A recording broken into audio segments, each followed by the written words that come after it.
என் வாய்ஸை கேட்டு நீங்கள் மட்டும்தான் கேவலம் கேவலமாக திட்டுறீங்கன்னு பார்த்துக்கிட்டு இருந்தேன். நான் எப்போ ரெக்கார்ட் பண்ண ஆரம்பிக்கிறேனோ அப்போவே நாய் கத்துது, பேய் கத்துது, எல்லாம் கத்த ஆரம்பிச்சது. இல்லைனாலும் நம்ம எதா இருந்தாலும் சமாளிப்போம் அப்படின்னு சொல்லிட்டு தான் பேசிக்கிட்டு கிடக்கிறேன்.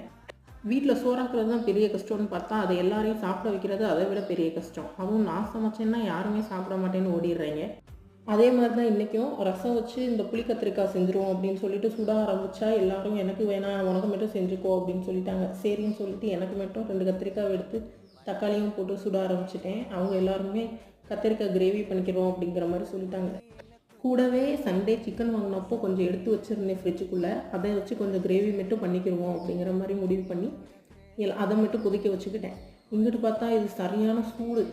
சரின்னு சொல்லிட்டு வெங்காயத்தில் மட்டும் எடுத்து வச்சுக்கிட்டு எல்லாத்தையும் வரிசையாக அரேஞ்ச் பண்ணி பிணைய ஆரம்பிச்சிட்டேன். இது ரொம்ப ரொம்ப டேஸ்ட்டாக இருக்கும். நம்ம நார்மலாக பண்ணுற புளி கத்திரிக்காய், எண்ணெய் கத்திரிக்காய்லாம் ரொம்ப வித்தியாசமாக இருக்கும். ஆனால் இது நான் சுட்டு அப்படியே